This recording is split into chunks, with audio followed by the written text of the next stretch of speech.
हे जगज्जननी जगदम्बा, हे पार्वती, जब शिव और शक्ति, देवी और शंकर, भगवान शिव और जगदम्बा का या आदिक 33 कोटि देवताओं का जहां पर विशाल यज्ञ का आयोजन होगा, बड़े बड़े अनुष्ठान, बड़े बड़े यज्ञ जहां होंगे, उस यज्ञ में तुम्हारे और मेरे स्मरण से ये बीला जो फल है इसकी आहुतियां प्रदान करी जाए। और उस आहुति को भी आप समझ लीजिएगा महाराज,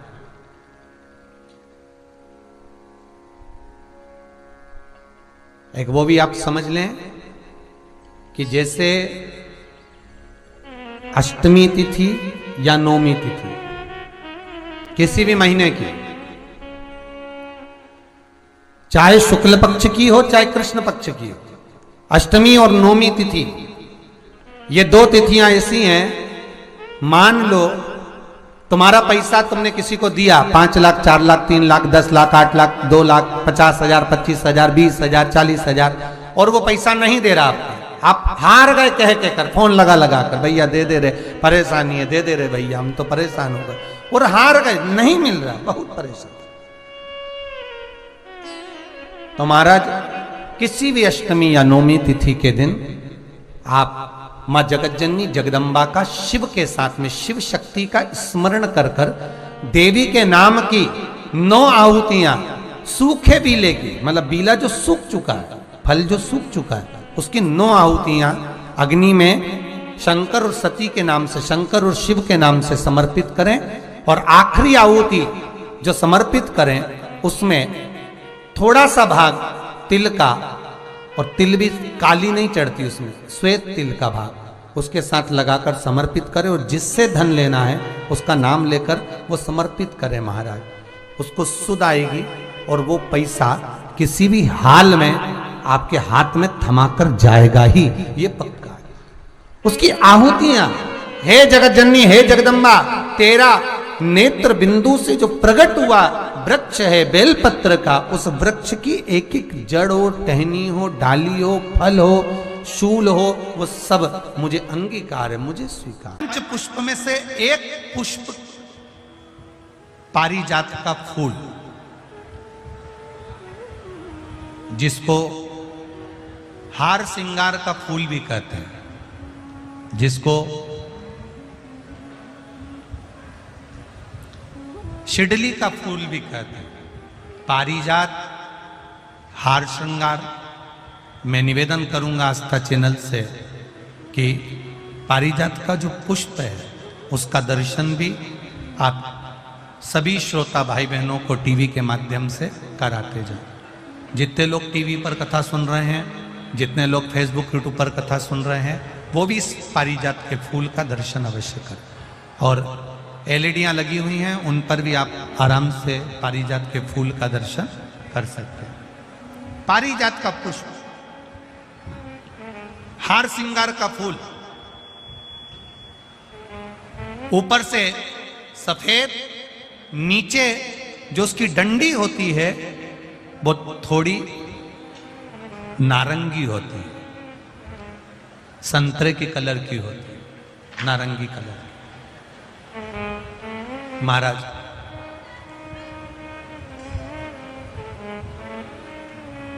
रात्रि में खिलने वाला ये फूल, रात्रि में जो फूल खिलता है ये पारिजात का, और हार श्रृंगार का जो ये पुष्प है, जिसको हार श्रृंगार भी कहते हैं, पारिजात भी कहते हैं, और कहीं कहीं इसको शिडली का पुष्प भी कहते हैं।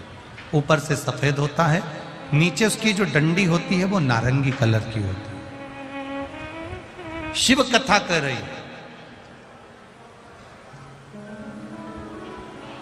शिव महापुराण का चरित्र कर रहा है। जिस समय पर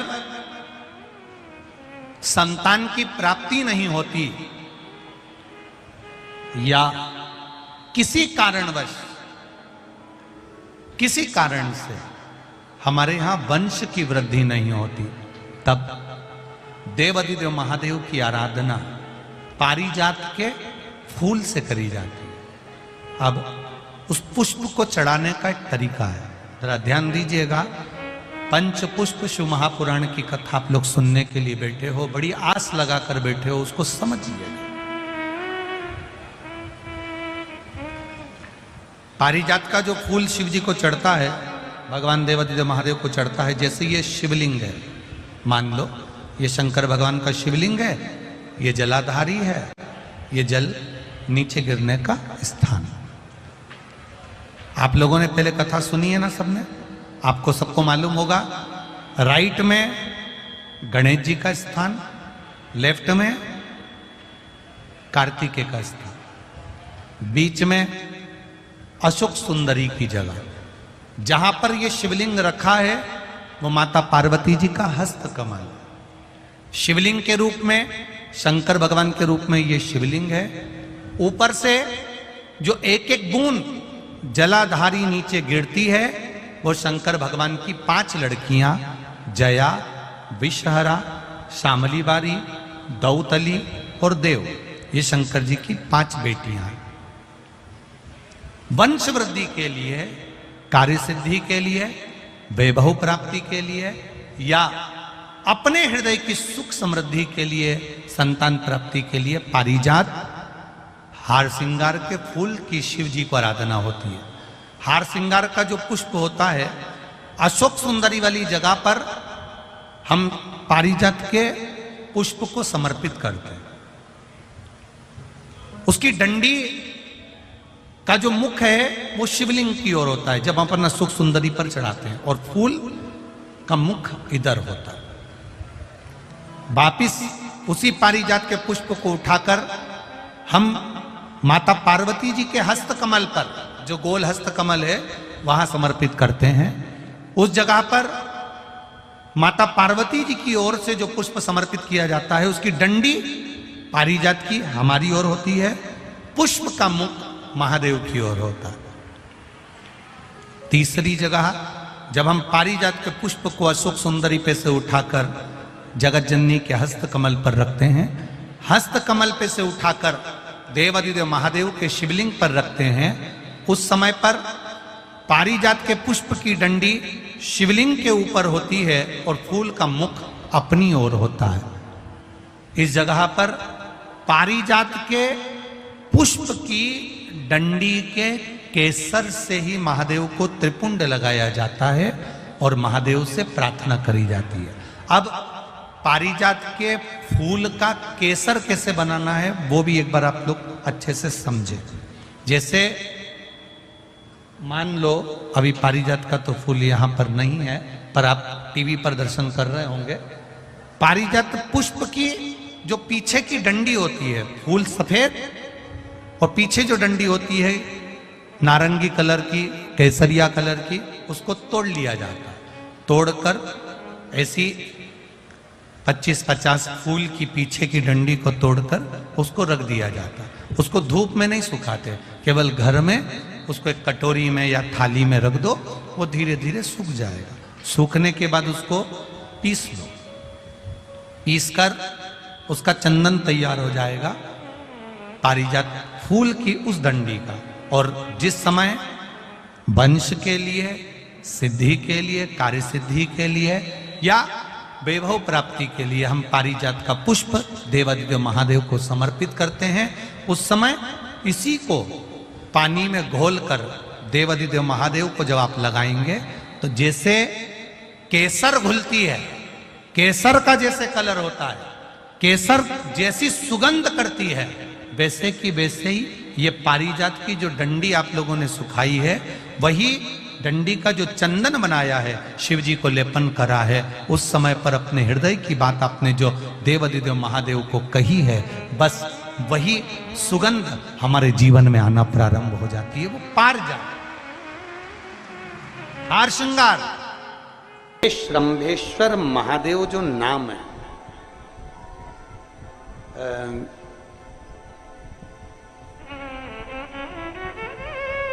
भगवान शंकर ने सारे 33 कोटि देवताओं को अपने अंदर समाहित कर कर ये रूप रखा था श्रंभ पक्षी।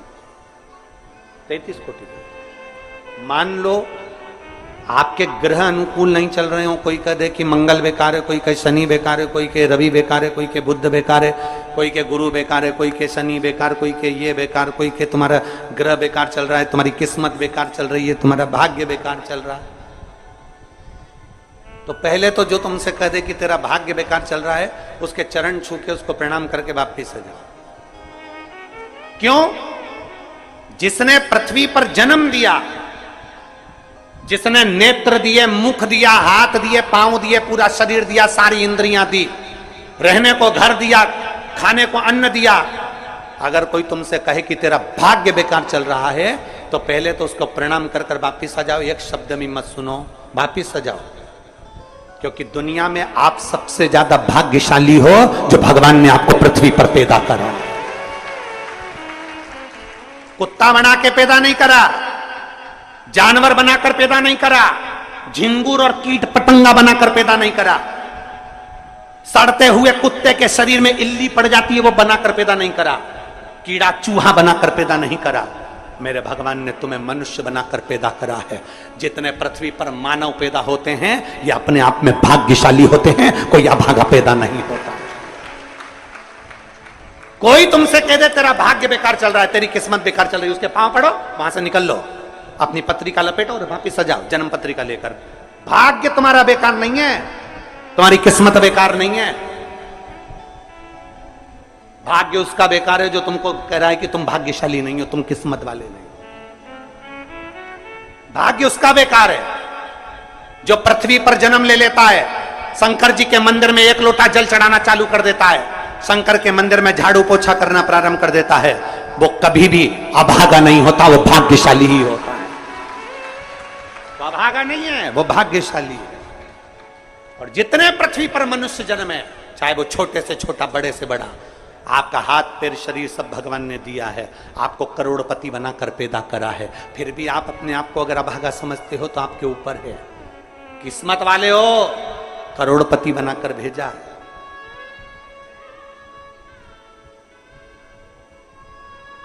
कुत्ता 1000, 10,000, 20,000, 25,000, 50,000 में बिकता है। तुम्हें तो भगवान ने 2-2 किडनी दिए, अभी बेचिए 20-20 लाख में, यूं बिक जाएगी। भगवान ने नेत्र दिए 50-50 लाख में, अभी बिक जाए 5 लाख में। एक एक शरीर भगवान ने कीमत वाला बनाकर भेजा है। किसी डॉक्टर के पास बैठना और पूछना कि कौन से अंग की कितनी कीमत होती है, वो डॉक्टर बता देगा कि तुम्हारे शरीर की क्या कीमत है। और उसके बाद भी कहते हो कि हम अभागे। बताने वाला कह देता कि तुम भाग्यहीन हो, तुम भाग्यशाली नहीं हो, तुम किस्मत वाले नहीं हो। वहां से पत्रिका उठा चल दो, कहते मेरे बाबा ने मुझे भाग्यशाली बनाकर भेजा है। और अपने हाथ में वो बल होता है कि आप स्वयं इतनी मेहनत कर कर आगे बढ़ सकते हो कि अपने आप किस्मत वाले बन सकते हो।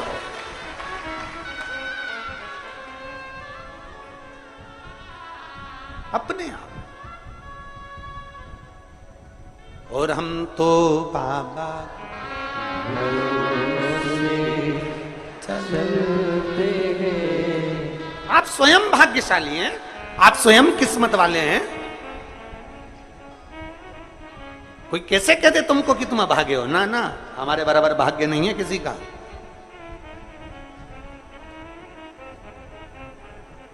तुम्हारी ग्रह खराब है, तुम्हारे ग्रह खराब है। संभेश्वर महादेव का नाम 7 कनेर के पुष्प, कितने? 7 कनेर मालूम है? ये रोड पर जो जाते हो डिवाइडर में पीला पीला फूल लंबा, जो कि पशु पक्षी कोई नहीं खाता, जहरीला फूल माना जाता है। कनेर के 7 फूल, एक बेलपत्र।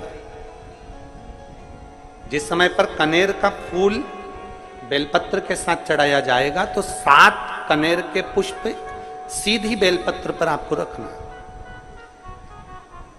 2-3 प्रदोष कर कर देखना। अगर कोई आपसे कहे कि आपका भाग्य ठीक नहीं चल रहा, आपकी किस्मत ठीक नहीं चल रही, आपके ग्रह ठीक नहीं चल रहा है, आप भाग्यशाली नहीं हो, पहले तुम वहां से उठ जाओ। उसके बाद में देवाधिदेव महादेव के पास 7 कनेर के पुष्प एक बेलपत्र में रखकर नंदीश्वर के पास में बैठकर श्री शिवाय नमस्तुभ्यम बोलकर अशोक सुंदरी वाली जगह पर स्पर्श कराकर भगवान शंकर पर सातों फूल के साथ बेलपत्री की डंडी अशोक सुंदरी की साइड हो, ऐसा स्मरण करते हुए शिव को समर्पित कर दे। वही बेलपत्री 5 बार नमः शिवाय या पंचाक्षर मंत्र, षडाक्षर मंत्र या श्री शिवाय नमस्तुभ्यम बोलकर वही बेलपत्री 3 प्रदोष, 4 प्रदोष, 5 प्रदोष, 2 प्रदोष, जितने प्रदोष आप चढ़ा रहे हैं प्रदोष काल में, वो बेलपत्री लाकर अपने कक्ष में अपने पूजन वाले स्थान पर रखते जाओ। एक बेलपत्री एक प्रदोष पर लाओगे, अगला प्रदोष आएगा, कितना अंतर पड़ता है आपके भाग्य बदलने में, आपको खुद मालूम पड़ जाएगा कि आपकी किस्मत कैसे बदल गई। मेहनत आपको करना है, परिश्रम आपको करना है, लगन आपको लगाना है, और बेलपत्री और कनेर का पुष्प शिव को चढ़ा। महाराज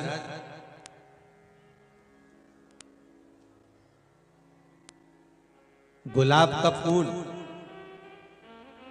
कांटों के साथ रहता है, बोलो सही है कि गलत है? आवाज नहीं आ रही, जरा दम के तो बोलो सही है। गुलाब का फूल कांटों के साथ रहता है। कांटे गुलाब के फूल के ऊपर होते हैं कि नीचे होते हैं? अरे जम के तो बोलो जरा, नीचे। कांटे कहां पर है? गुलाब के फूल के नीचे। गुलाब के फूल के ऊपर कांटे नहीं, कांटे नीचे हैं। पर कभी गुलाब के फूल ने यह विचार करा कि कांटे नीचे हैं तो एक बार मैं उनको झांक कर देखूं। कभी गुलाब ने ये विचार करा कि कांटे नीचे की ओर हैं, मैं उनको जरा झांक कर देखता हूं कि कांटे मुझसे क्या कर रहे हैं, कांटे क्या विचार कर रहे हैं, कांटे का क्या मन है। तो ये विचार कांटों का कभी आपने विचार किया?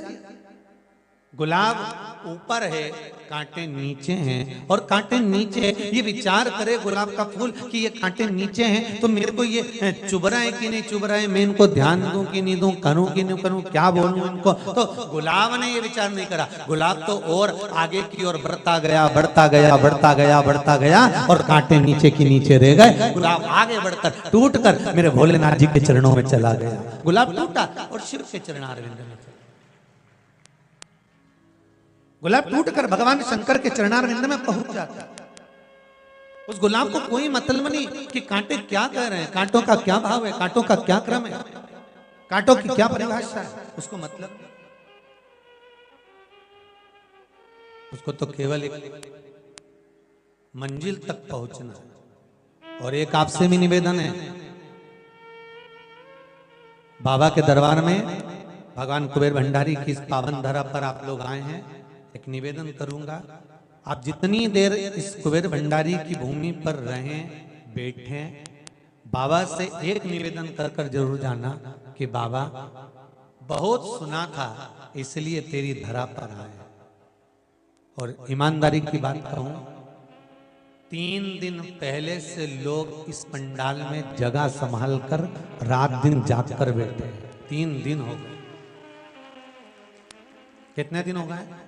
3 दिन पहले से लोग जगह संभाल कर, और धूप क्या, तपन क्या, कुछ अभी भी कितने लोग धूप में बैठे हुए हैं। कोई रोड पर बैठा हुआ है, कोई कहीं बैठा, कोई छज्जे में बैठा है, कोई सीढ़ियों पर बैठा हुआ है। कितना कितना त्याग है, कितनी तपन है।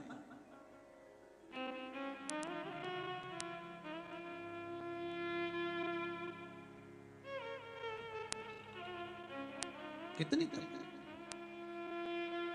और महाराज तेरे डमरू की धुन सुन के मैं सीहोर नगर में आई हूँ। मेरे भोले ओ बम भोले, मैं सीहोर नगर में आई हूँ। सुना है हमने ओ भोले, तेरी नगरी में गंगा है। सुना है हमने ओ भोले, तेरी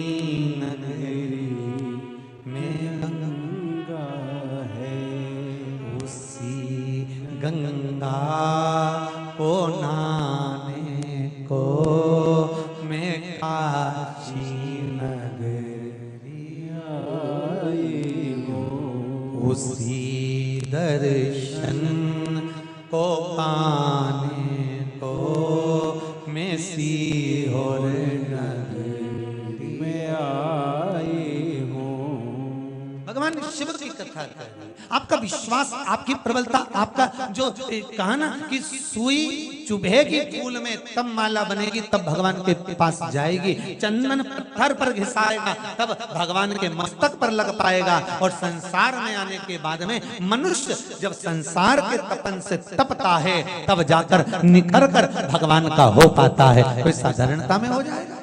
जब तक निखरेगा नहीं तब तक वो परमात्मा का होगा। उसका निखरना जरूरी है। महाराज, जितने आप अंदर हो इस ग्राउंड में, उससे ज्यादा बाहर है ग्राउंड में, उससे ज्यादा रोड पर है ग्राउंड में। और जितने रोड पर ग्राउंड में है उससे ज्यादा सीहोर में ग्राउंड में है। और जितने सीहोर में ग्राउंड में है उससे ज्यादा टोल टैक्स पर ग्राउंड में है। जितने आप आए,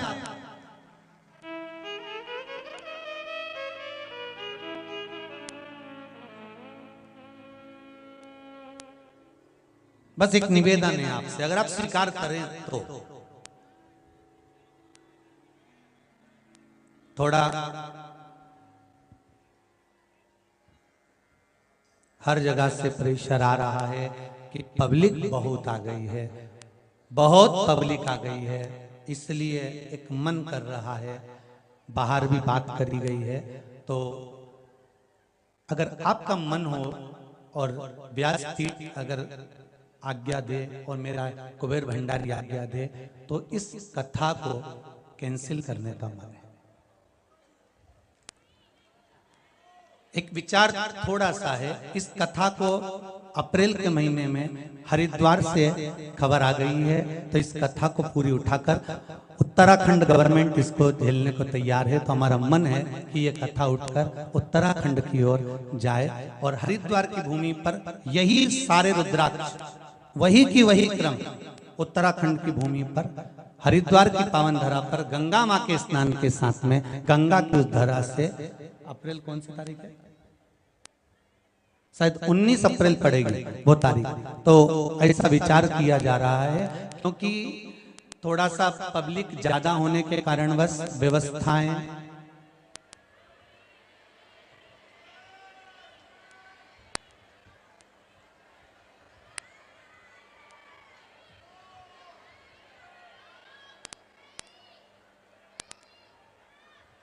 शंभु शरणे मांगू घड़ी रे घड़ी दुख काटो दया करी न दर्शन आपो। पर एक बात कहें आप लोगों से, अगर आप स्वीकार करें तो हृदय की बात कहें, सुबह से लेकर अभी तक आपने एक अन्न का निवाला नहीं खाया। ऐसी दशा और आप लोगों की जो फंस फंस कर बैठे हो ऐसी दशा हमसे देखी नहीं जाएगी।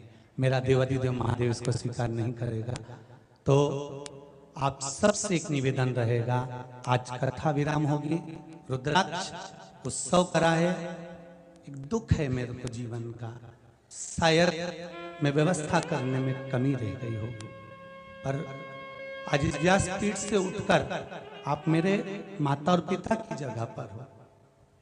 मैं हृदय से कहूंगा कि ये वाली कथा तो मैं नहीं करूंगा, इस कथा को मैं हरिद्वार तक लेकर जाऊंगा। आप लोगों ने बहुत दूर दूर से पंजाब, हरियाणा, झारखंड, उत्तर प्रदेश, ना जाने कहां कहां से खूब किराया लगा कर आए हो इस बेटे के लिए। क्षमा चाहता हूं, विनय करूंगा, क्षमा चाहूंगा कि मैं आप लोगों को धूप में या भूखा यहाँ नहीं देख सकता, इसलिए प्रयास करूंगा कि इस कथा को कहीं और जाकर बहुत विशाल रूप में और अधिक मात्रा में करने का प्रयास करूंगा।